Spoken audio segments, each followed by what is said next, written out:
Hi students, అందరికీ స్వాగతం. Welcome to SPR edutech. So మనం యూపీఎస్సీకి సంబంధించి ట్రెండింగ్ టాపిక్స్ ఏదైనా కానీ కరెంట్ అఫైర్స్లో వస్తే దానికి రిలేటెడ్ టాపిక్స్ అనేది డీటెయిల్ అనాలిసిస్ అనేది చేస్తాం. సో ఇది agriculture related current affairs, agriculture సంబంధించిన కరెంట్ అఫైర్స్. ఇది మనకి న్యూస్లో ఉన్నది. సో రీసెంట్గా ది హిందూలో వచ్చిన article related current affairs. Central government అనేది డ్రాగన్ ఫ్రూట్ కల్టివేషన్ అనేది ప్రమోట్ చేయడానికి డిసైడ్ అయ్యారు. సో వ్యవసాయంలో చాలామంది చాలా లాసెస్ ఫేస్ చేస్తున్నారు. సో అప్పుడు మనం ఆల్టర్నేటివ్ పద్ధతులను ఎన్నుకోవాల్సిన అవసరం ఉంది. అలాగే లాభం ఇచ్చే ఒక దారిని మనం ఎన్నుకోవాలా. సో అటువంటి విధానాల్లో ఒక విధానమే గవర్నమెంట్ చూస్ చేసుకుంది అంటే ఈ డ్రాగన్ ఫ్రూట్ కల్టివేషన్ని ప్రమోట్ చేయడం. డ్రాగన్ ఫ్రూట్ ఎలా ఉంటుందంటే ఇక్కడ ఇమేజ్ చూస్తున్నారు కదా, సో ఒక ఫైర్ షేప్లో సో ఈ విధంగా ఉంటుంది. అలాగే గవర్నమెంట్ వచ్చేసి ఏం చేస్తుందంటే దీన్ని ప్రమోషన్, సో ఈ డ్రాగన్ ఫ్రూట్ ఏదైతే ఉందో దాన్ని సూపర్ ఫ్రూట్ అని చెప్తున్నారు గవర్నమెంట్. ఏంటి సూపర్ ఫ్రూట్, ఎందుకని సూపర్ ఫ్రూట్ అంటున్నా అంటే దానికి మంచి హెల్త్ బెనిఫిట్స్, ఆరోగ్యకరమైన హెల్త్ బెనిఫిట్స్ ఎక్కువ ఉండడం వల్ల దాన్ని సూపర్ ఫ్రూట్ అంటున్నారు. సో ఇప్పుడు గుర్తుపెట్టుకోండి, సూపర్ ఫ్రూట్ అంటే దేన్ని అంటాము? డ్రాగన్ ఫ్రూట్నే మనం సూపర్ ఫ్రూట్ అంటాము. ఇది మీకు ప్రిలిమ్స్ పర్స్పెక్టివ్లో చాలా ఇంపార్టెంట్. సరే, దాని యొక్క డీటెయిలింగ్ వెళ్తాం. ఎక్స్పాండింగ్ ద కల్టివేషన్, ఈ కల్టివేషన్ ఎలా మన ఇండియన్ గవర్నమెంట్ అనేది ఎక్కువగా స్ప్రెడ్ అనేది చేయడానికి ప్లాన్ చేస్తున్నాం. ముఖ్యంగా ఏంటంటే ఇది తక్కువ ఖర్చులోనే మనకి ఎఫెక్టివ్గా అనేది ఆదాయం అనేది ప్రొవైడ్ చేస్తుంది. సో దీని యొక్క కాస్ట్ ఎఫెక్టివ్నెస్ అంటే తక్కువ ఖర్చుతోనే మనకి ఆదాయం ఎక్కువగా వస్తుంది.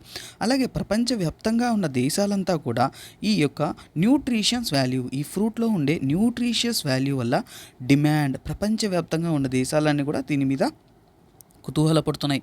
దీన్ని కొనాలి అనే ఒక డిమాండ్ ఎక్కువ పడుతున్నాయి. సో అందువల్ల ఈ ఫ్రూట్ యొక్క డిమాండ్ ఎక్కువగా ఉంది కాబట్టి మన ఇండియన్ గవర్నమెంట్ కూడా దాన్నే ఆపర్చునిటీగా తీసుకుంటూ దాని యొక్క కల్టివేషన్ అనేది ఎక్స్పాండ్ చేయాలి, ఇంకా మనం అభివృద్ధి చేయాలి అనే ప్లాన్తో అనేది ఉన్నారు. అలాగే ప్రస్తుతానికి వచ్చేసి 3000 హెక్టార్ల భూముల్లోనే మనకి ఈ డ్రాగన్ ఫ్రూట్ అనేది కల్టివేట్ అనేది చేస్తున్నారు. కాకపోతే గవర్నమెంట్ అనేది దీన్ని మనం నెక్స్ట్ 5 సంవత్సరాల్లో, నెక్స్ట్ 5 ఇయర్స్లో మనం దీన్ని బాగా ఇంక్రీజ్ చేయాలి. సో నెక్స్ట్ 5 ఇయర్స్లో దీన్ని చాలా ప్రాంతాల్లో మనం బిల్డౌన్ చేయాలి. అందుకోసం దీని యొక్క కల్టివేషన్ అనేది 50,000 హెక్టార్స్కి, ఓకేనా, 50,000 హెక్టార్స్కి దీన్ని స్ప్రెడ్ చేయడానికి అనేది నిర్ణయించున్నారు.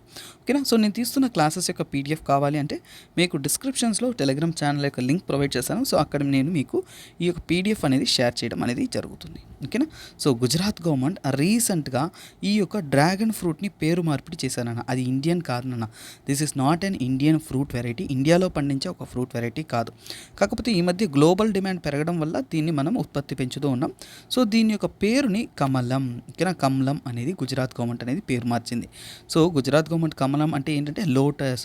సో అంటే దీని ఏంటి, తామర పువ్వు, లోటస్ షేప్లో కొద్దిగా రిసెంబ్లెన్స్ ఉంది కాబట్టి అలా వాళ్ళు పేరు మార్చడం అనేది జరిగింది. అలాగే ఈ యొక్క వ్యవసాయం చేసే వాళ్ళకి, ఈ డ్రాగన్ ఫ్రూట్ వ్యవసాయం చేసే వాళ్ళందరికీ కూడా ఈ గుజరాత్ గవర్నమెంట్ అనేది ఇన్సెంటివ్స్ అంటే తక్కువ రేట్లకి, వాళ్ళకి తగ్గించిన బెనిఫిట్స్కి వాళ్ళు ప్రొవైడ్ చేసేలా కల్టివేషన్ కోసం ఇంకా మనీ అనేది కన్సర్న్ అవన్నీ కూడా గవర్నమెంట్ అనేది తక్కువ రేట్కి ఇన్సెంటివ్ ప్రొవైడ్ చేయడం అనేది చేస్తుంది. అలాగే హర్యానా గవర్నమెంట్ కూడా ఈ ఫార్మర్స్ అందరికీ కూడా ఈ యొక్క ప్లాంటేషన్స్ కోసం ఏంటంటే గ్రాంట్లు అనేది ఇస్తున్నారు. సో అమౌంట్స్ అనేది అలొకేట్ చేస్తున్నారు. Exotic fruit variety. So exotic అంటే ఏంటి, ఎగ్జాటిక్ అంటే ఏంటి, మన ఇండియాలో నేటివ్ కానివి, సో మన ఇండియాలోనే జన్మించింది కాదు, ఎక్కడో బయట వెరైటీ ఫ్రూట్స్, దాన్నే మనం ఎగ్జాటిక్ అంటాం. అలాగే దీని యొక్క బెనిఫిట్స్ ఏంటి, సో ఎందుకు ప్రజలంతా కూడా ప్రిఫర్ చేస్తున్నారు, ఎందుకు ఈ మధ్యకాలంలో డ్రాగన్ ఫ్రూట్ అనేది ట్రెండింగ్లోకి వస్తుంది, బాగా డబ్బున్న వాళ్ళు ఎక్కువగా తీసుకుంటూ ఉంటారు, ఎందుకంటే దాని యొక్క రేట్లు అనేది ఎక్కువ. మన ఇండియాలో ప్రొడక్షన్ తక్కువ కాబట్టి రేట్లు పెరగట్లేదు.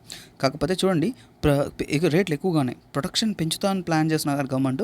ఫ్యూచర్లో నా అంచనా ప్రకారం ఇది ఏంటంటే నార్మల్ కామన్ ఫ్రూట్స్ మన ఏదో మామిడిపండు, అరటిపండు ఇవన్నీ తింటున్నామో అలా మన లైఫ్ స్టైల్లో మెల్లమెల్లగా ఇది కూడా అలా ఇమిడిపోతుందన్న. సో ఫర్ ఎగ్జాంపుల్ అబ్జర్వ్ చేయండి, మైండ్ మై వర్డ్స్, ఇంకో 5 ఇయర్స్ తర్వాత చూడండి ఈ ఫ్రూట్ అనేది one of the day to day హ్యాబిట్లో ఇది కూడా ఒక ఫ్రూట్గా అనేది అయిపోతుంది. సో ముఖ్యంగా డయాబెటిక్ పేషెంట్స్ దీన్ని తినవచ్చు అని చెప్తున్నారు. అంటే ఇది డయాబెటిక్ పేషెంట్స్కి బెనిఫిట్ అంటున్నారు. లో క్యాలరీ వాల్యూ ఉంటుంది, అలాగే హై న్యూట్రిషన్ ఉంటుంది. క్యాలరీ వాల్యూ లో తక్కువగా ఉంది కాబట్టి సో ఫ్యాట్ కానీ, సో అలాగే కొలెస్ట్రాల్ ఉన్నారు వాళ్ళకి కొద్దిగా బెనిఫిట్ అని చెప్తున్నారు. తర్వాత దీంట్లో ఈ న్యూట్రిషన్స్ అయిన ఐరన్, కాల్షియం, పొటాషియం, జింక్ ఇలాంటివి ఏవైతే రిక్వైర్డో, సో మంచి మంచి న్యూట్రిషన్స్ ఉండడం వల్ల they are preferring this fruit. Next ప్రస్తుతం సిచ్యువేషన్ అనేది చూస్తాం. సో ఇది విన్ విన్ సిచ్యువేషన్స్. అది దీన్ని ప్రిఫర్ చేయడంలో డబుల్ ఎండెడ్ అప్రోచ్ ఉంది. దాంట్లో మెయిన్ థింగ్ ఏంటంటే చూడండి, degraded and rain fed lands కూడా దీన్ని కల్టివేట్ చేయొచ్చు. అద్భుతమైన దీంట్లో ఒక బెనిఫిట్ ఏం తెలుసా? మన ఇండియాలో చాలామంది వ్యవసాయంలో ఓడిపోవడానికి, ఫెయిల్యూర్ అవ్వడానికి కారణం ఏంటంటే మనం రెయిన్ ఫెడ్ అంటే వర్షం పడినప్పుడు మాత్రమే వ్యవసాయం చేస్తాం. అంటే మనం రెయిన్ ఫెడ్ కల్టివేషన్ అంటే ఏంటంటే మనం ఏంటంటే రెయిన్ని నమ్ముకొని వ్యవసాయం చేస్తాం. వర్షం పడినప్పుడు మాత్రమే మనం వ్యవసాయం చేస్తాం. సో అలాంటి ప్రాంతాల్లో కూడా, వర్షం సరిగా పడని ప్రాంతాల్లో కూడా ఇలాంటి ఒక మనం సో కాల్డ్ డ్రాగన్ ఫ్రూట్ అనేది కల్టివేట్ చేయొచ్చు. సో అందుకే సెంట్రల్ గవర్నమెంట్ ఏం చేస్తున్నారు, స్పెసిఫిక్ టార్గెట్ బేస్ అప్రోచ్, ఇంకా స్టేట్ గవర్నమెంట్స్ అనేది already mission for integrated development of horticulture అనేది అందిస్తున్నారు. సో ఇలాంటి మిషన్స్ మోడ్స్లో కూడా దీన్ని ఇంక్లూడ్ చేసేసి, సో ఆ మిషన్స్తో పాటు మనం దీన్ని కూడా డెవలప్ చేస్తాము అనే ఒక ప్లాన్తో దీన్ని ఇంప్లిమెంట్ చేస్తున్నారు. సో దీనివల్ల చాలా వరకు ఏంటంటే ప్రొడక్షన్ పెరుగుతుంది అన్నారు. అలాగే ఈ యొక్క ఫ్రూట్ ప్రొడ్యూస్ అయిన తర్వాత దాని యొక్క ప్రాసెసింగ్ సెక్టర్, అంటే అలాగే కాకుండా అది దాని నుంచి ఇది ఆల్టర్నేటివ్ ప్రోడక్ట్స్ వస్తాయి కదా, సో వాటిని డెవలప్ చేయడం వల్ల ఫుడ్ ప్రాసెసింగ్ మినిస్ట్రీ అనేది కూడా ప్లాన్ చేస్తున్నారు. సో దీని ద్వారా ఏంటంటే ఇంకా ఎక్కువ ఈ యొక్క సెక్టార్లో అనేది మనం బూస్టింగ్ అనేది చూడవచ్చు అని చెప్తున్నారు. సో ఈ ఆర్టికల్ అనేది హిందూ నుంచి కలెక్ట్ చేసి మీకు ఎగ్జామ్ ఓరియంటెడ్గా ప్రొవైడ్ చేయడం జరిగింది. నేను మీ ఎస్పీఆర్. ఇలాంటి ఒక వీడియోస్ మీకు నచ్చిందంటే కమెంట్ చేయండి. ఇంకా వీడియోస్ కావాలి అంటే మీ యొక్క సపోర్ట్తో, మీ యొక్క సబ్స్క్రిప్షన్తో ఇంకా కంటెంట్ అనేది ప్రొవైడ్ చేయడానికి ట్రై చేస్తాను. Okay guys, this is me SPR signing off. Have a nice day. By, take care.